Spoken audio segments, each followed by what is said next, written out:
Hey guys, this is My Cool Leos coming at you with the ABR. The title of this video is Leopard Gecko Breeding ABR, which is Leopard Gecko Breeding After Breeding Review. It comes from AAR, After Action Review. If you were in the military or know of the military, which everybody should, or organizations that set up like the military, you know about After Action Reviews. I set mine up a little bit differently just because of what I'm dealing with. So with my ABR, I'm going to be talking about my goals for this breeding season, general goals, not necessarily morph goals, parent goals, etc. And I'm talking about if they were accomplished and how I can improve on the general aspect of breeding. So let's get started. First off, my goals for this breeding season. The first thing first, most breeders are like this, is the health of my breeders, my males and females. That's the first thing that I'm always concerned about once breeding is done. My next goal is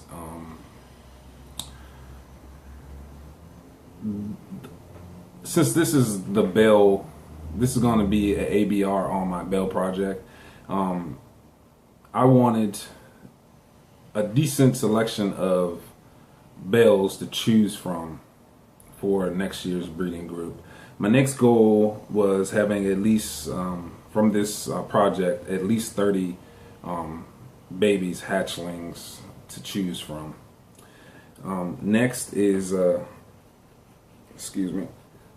wanted each of the breeders in the project, all of them were first year breeders, but I still wanted to at least lay 8 eggs each. That's a little high, first time breeders, but definitely because of the pre-breeding preparation that I took, I thought that was appropriate goal. They're gonna lay as many eggs as they're gonna lay, I mean, regardless, but you know, making sure that they're properly supplemented and fed prior to breeding definitely helps and definitely will increase the amount of eggs that your leopard gecko lays. Definitely how many fertile eggs your leopard gecko lays. Next was making sure that I want all the hatchlings to be healthy, no deficiencies, no deformities, stuff like that. My last general goal was to have just a 10 to 15% loss in eggs. I didn't want no greater than that this year. So those were my general goals. Like I said, it's not going into pairing and morphs or anything like that. So let's go over what was accomplished and what wasn't accomplished this breeding season. This breeding season, it went smooth. It generally went smooth. Didn't have no issues with the females during breeding season, or the males during breeding season, except for one male did have a prolapse, but other than that, season went smooth. So after the breeding season is done, what I like to do is kind of just do a physical, so to say, on my females to make sure that nothing happened to them during the breeding season. So I have some females that finished breeding. 2 of them finished up about 3 to 4 weeks ago. One of them just finished up about 5 to 7 days ago. So let's get out Ruby. So here is Ruby. She is a reverse striped radar, and what I like to check on my females is the general health of my females. So I check for eye clarity, making sure that their eyes are clear, make sure they didn't have no shed issues during breeding. Check their limb strength to make sure that they have limb strength. And sometimes after breeding, the females are super exhausted and really don't want to move or anything like that, especially the first couple days after they've laid their last clutch.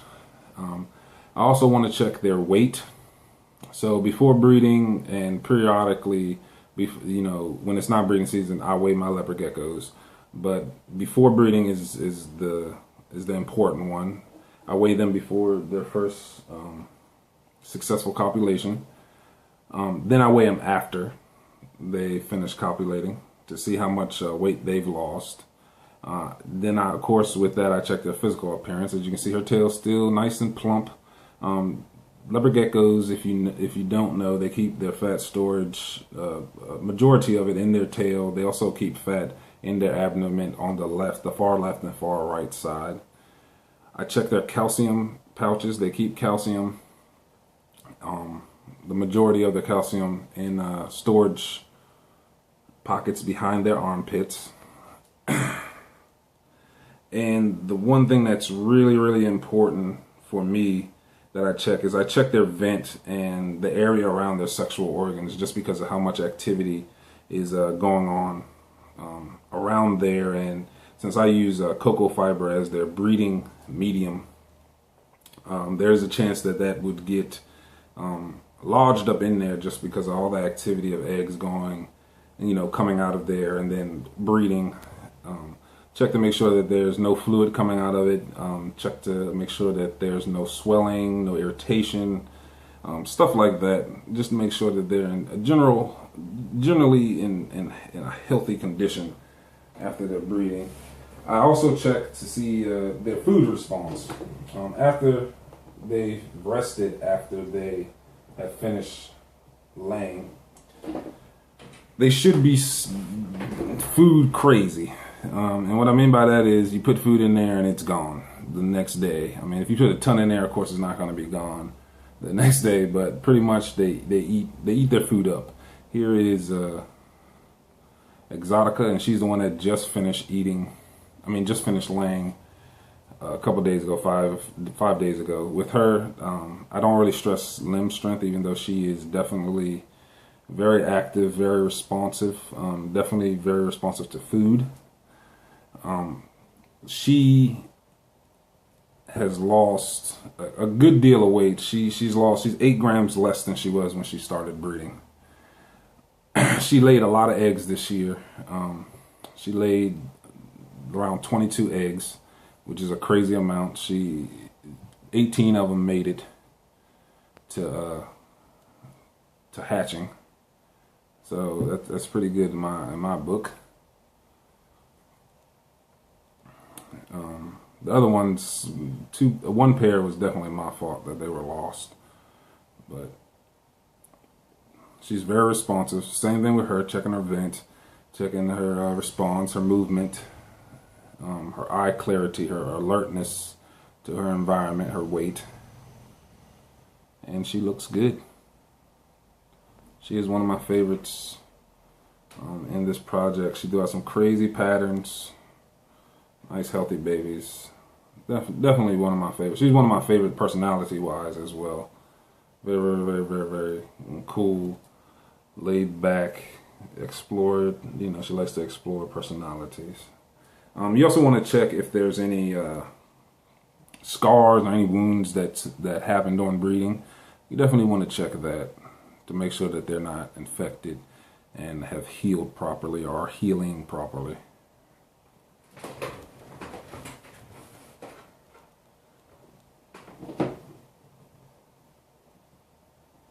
Next is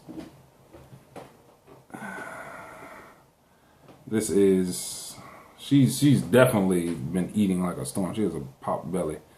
This is a patternless radar sapphire, checking the same thing. She looks good, responsive, no scars. Breeding season went smooth also with the pairing. None of the males were too aggressive, and they didn't put no scars or anything on the females. Just bred and then went along their way. It also helped that it also helps with the pairing is knowing when your female is at optimum ovulation, so that she's just ready. She won't fight the male or anything, so she's just ready to breed. The next goal was the decent amount of bells to select from. This year, really pleased with the quality of the babies, health-wise, number one, and the different morphs and recessive, dominant, codominant, polygenetic morphs that were produced this year. Really pleased with that. From the bells, 14 bells, so a little less than half of them were bells, or bell form. And what I mean by bells is radars are bells. They're just a eclipse bell. Really pleased with that. 14 of them. Really nice quality. Got a nice amount to choose from and a nice amount to put on my website up for sale. So definitely pleased with that. Then another goal was at least 30 babies in the bell project, which definitely was accomplished. I believe it's 34 offspring were produced. So really pleased with that. Next was what was it? All the make sure all the babies, all the females laying at least 8 eggs. That didn't happen. Some of them laid less, but on average it was more than 8 eggs per leopard gecko. That's how I got 30 plus. The next goal was the health of the babies. Yes and no. All the babies were healthy. None of them had deficiencies or anything like that. 3 of them were runts, which, I mean, that's just going to happen. 3 of them were runts. They don't have MBS or anything, metabolic bone, MBD or whatever. They don't have metabolic bone disease or anything like that. They're just very slow growing. So those 3, they're not going to be, those are going to be pets for me or for my cousins or something like that. So definitely 3 runts, no deaths after hatching. None of the babies hatched and then died a little bit later. All of them went through their first shed, went through a proper first shed, ate their shed, green poop, then started feeding. So all the babies were healthy. Even the runts went through it properly. They're just not growing for some reason because they're runts. But still love them. They're still adorable, still cool, and everything like that. The last goal was the 10 to 15% loss. Did not had a greater loss than 15%, sad to say. And that's not duds in terms of they just never embryo never started to grow inside the egg. These are that was losses inside the incubator where the embryo was visible but they just never hatched. So I believe it was like 8 or 9 eggs lost in that way. So gotta learn from mistakes. I do believe it was an incubation in terms of temperature error is what I definitely believe that and why that took place. So things that I'm going to work on for next year is definitely, I said I didn't want to go into it, but pairing this year with the bell project, just because I just got into bells.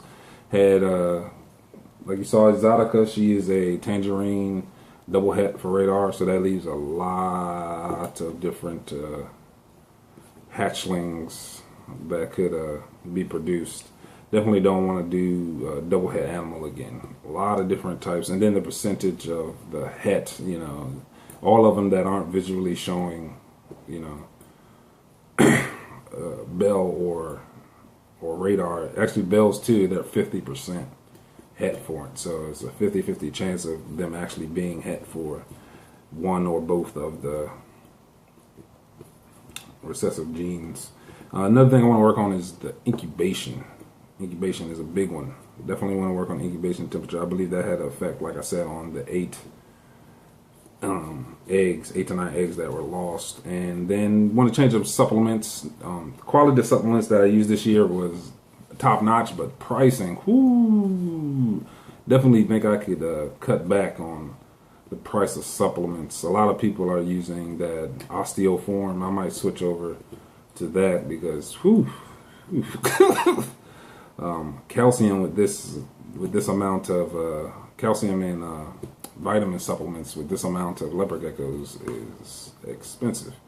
So those are the things, general things I want to work on for next breeding season. So hope you enjoyed the video. I'll check y'all later. Check out my other videos. I got some hatchling videos, some just showing off leopard gecko videos. I think I'm gonna do more videos on informational videos in the future, just because I think I enjoy doing those a little bit more. Thank you.